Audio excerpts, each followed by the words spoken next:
Je m'appelle Nathalie David, je suis directrice d'Esprit des lieux et nous nous retrouvons aujourd'hui parce que c'est la fête des librairies indépendantes. Comment ce lieu est-il né et pourquoi? Alors ce lieu est né parce qu'ici il y avait une maison forestière et qui était abandonnée depuis de nombreuses années et nous avons décidé avec toute notre équipe, parce que nous sommes une association, de lui redonner vie, d'implanter à l'intérieur notre librairie et notre maison d'édition qui avait déjà 17 ans d'âge, et de donner surtout l'occasion aux visiteurs mais aussi aux locaux d'avoir un endroit culturel de qualité tout près de chez eux. Où sommes-nous? Quel est l'environnement qui est autour de cette librairie? Eh bien, nous sommes à Saint-Léger-du-Ventoux, qui est la plus petite commune du Vaucluse et qui est située sur la face nord du Mont Ventoux.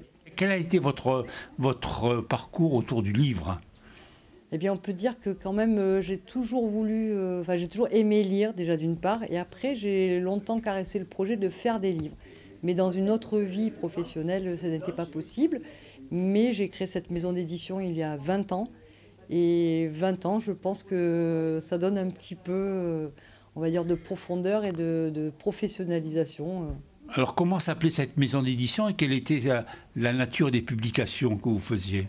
Alors en 2000, lorsqu'on a créé cette maison d'édition, ça s'appelait les éditions du Toulourenc. On faisait plus particulièrement des rééditions de textes comme Jean-Henri Fabre, Pétrarque. Et puis j'ai voulu agrandir un petit peu le champ des possibles et elle s'appelle maintenant les éditions Esprit des lieux. On est là aussi pour valoriser le territoire, mais aussi faire des partenariats avec des auteurs qui nous amènent au-delà du territoire, mais qui sont reliés au territoire. Qu'est-ce qui constitue votre fonds de librairie, votre fonds de commerce en quelque sorte? Alors c'est deux choses différentes. La librairie, c'est une autre partie, c'est pas la maison d'édition. La librairie, on est partenaire avec 89 éditeurs indépendants comme nous, de France ou francophones.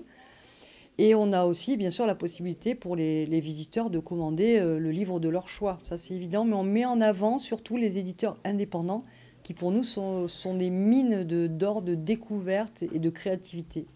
Est-ce que vous connaissiez ce lieu? Est-ce que vous le connaissiez ou vous le découvrez? On avait entendu parler et je le découvre aujourd'hui, avec plaisir. Quelle impression?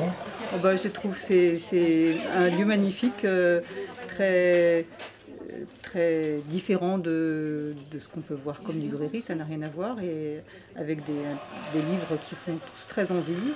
Et finalement, une bonne adresse culturelle, hein? Très très bonne adresse culturelle et vraiment dans un environnement voilà, très, très sympathique.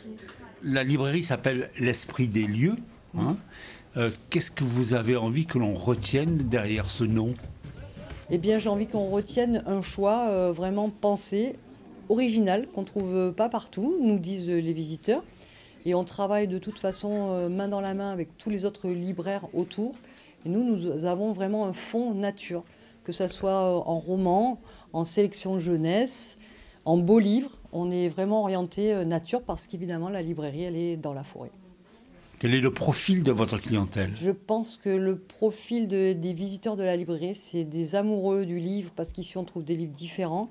Et c'est aussi bien sûr des amoureux de la nature, parce qu'on est en pleine nature. Et c'est à la fois une aventure dans la nature ou une sortie en nature, et à la fois se retrouver dans une librairie. Et voilà, on allie la nourriture du corps et de l'esprit, puisqu'on fait aussi à manger en temps normal. Alors effectivement, vous êtes dans un lieu qui s'appelle le Jardin Singulier. En 2 mots, qu'est-ce que c'est? C'est un jardin, donc un jardin c'est quelque chose qui est fait par l'homme. Donc on n'est pas dans une forêt sauvage, puisque le Ventoux lui-même c'est un jardin, puisqu'il a été replanté par l'homme, et nous on est dans la continuité de cette volonté, on va dire, de mettre en valeur le Ventoux, et encore plus depuis que c'est un parc naturel régional, c'est-à-dire depuis l'été dernier. C'est tout nouveau. L'esprit des lieux, c'est ça aussi? Exactement. On ne débroussaille pas ici, c'est fait pour nous. Ces animaux-là, ouais, d'où viennent-ils? On les a récupérés, c'était des animaux qui étaient destinés à l'abattoir pour une raison ou pour une autre. Et ici, ils nous aident à entretenir le parc, tout est propre grâce à eux.